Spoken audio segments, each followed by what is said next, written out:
Hey, this is Brendan Fleming again, and in this video I want to talk a little bit about the mechanics of the system to replace Social Security, basically the new retirement system. Again, the amount that would be contributed when it's up and running fully would be 24% of wages. The money would then be able to be invested in a myriad of mutual funds or other types of investments, annuities. Currently, with most defined contribution plans like 401k accounts, the employer might have a list of 10, maybe 20 mutual funds for the employee to pick from. This would have thousands and thousands and thousands. Just about all the major mutual funds would be in this group. Annuities, ETFs, other types of investments would be included in there. The employee could pick S&P 500 mutual funds or other index funds or target date retirement funds or growth funds or other types of investments, bond funds, or invest in treasuries, whatever the employee wishes to invest in. The amount that would be put in would be the contribution amount would come from all income. It would not have that cap of $176,100. So if an employee makes $1 million, they'd pay 12% of $1 million into the account. And the employee would be able to direct where the money goes. And basically the employee is going to be able to keep their own money. The accounts would be portable between employers. So if someone goes to work for one company at one part of their life and they change and work for somewhere else down the road, they would be able to move the account over or move the contributions over. The way this would work is the money would have to go from the employer would have to go into a clearinghouse, and from there go into the mutual fund or the investment account, brokerage firm, wherever it's going to go, annuity, insurance company annuity, or wherever it's going to go. And so that way the employee can change between jobs and the account can go with them. There have to be certain safeguards in place to protect the accounts, and this would be insurance through the SIPC or some other type of private insurance to insure against fraud or theft in the accounts. The goal is for the retiree to not run out of money, and so we have to take certain safeguards to protect that.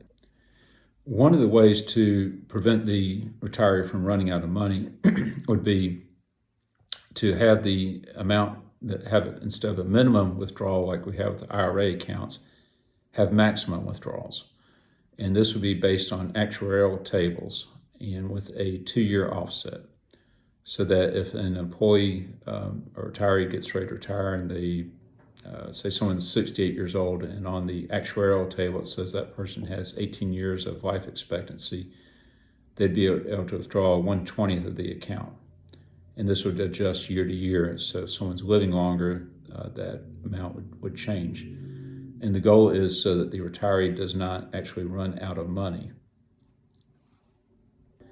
Again, on these accounts, we would not have the required minimum distribution. People could retire early. We'd have that provision in there. So if they wanted to start retiring at, say, 62, like we currently have, they could do that. There'd not be a penalty if someone starts to withdraw money out of the account and then later goes back to work. Currently, we have that with Social Security, where if someone's retired and they decide to go back to work, they can lose some of their Social Security benefits. Okay, so now here's the tricky part, is how to fund this, how to fund liquidating Social Security. The money in the accounts would be taxed as ordinary income. So if a high income earner, someone is making millions of dollars and they're later retiring and they're withdrawing out hundreds of thousands of dollars, they're going to pay a higher income tax, going to be in a higher income tax bracket, they're going to pay more in tax on that. Someone who's a low income earner would pay less in tax. But this tax would be necessary to be able to fund paying off the indebtedness from Social Security. And then once Social Security is finally paid off, we'd be done with Social Security. So it is a little bit of a bullet to bite right now, but in time, this will generate a lot more money than Social Security would ever generate. We would transform the country from a nation of debtors to a nation of savers. And I think as people see how much they can make through the markets, and they would want to save even more, this would also help industry and help society out, because you'd have less people dependent on the government. It would provide a source of funding for businesses to expand. They could sell bonds, sell stock, have the money could go into the financial markets.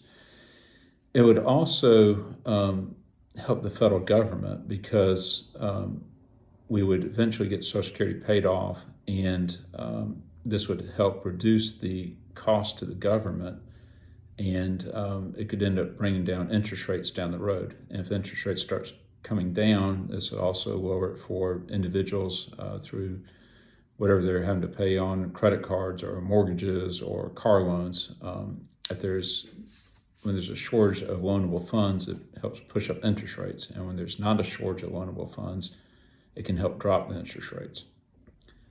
And ultimately, this would provide a big growth vehicle for the country as a whole to grow.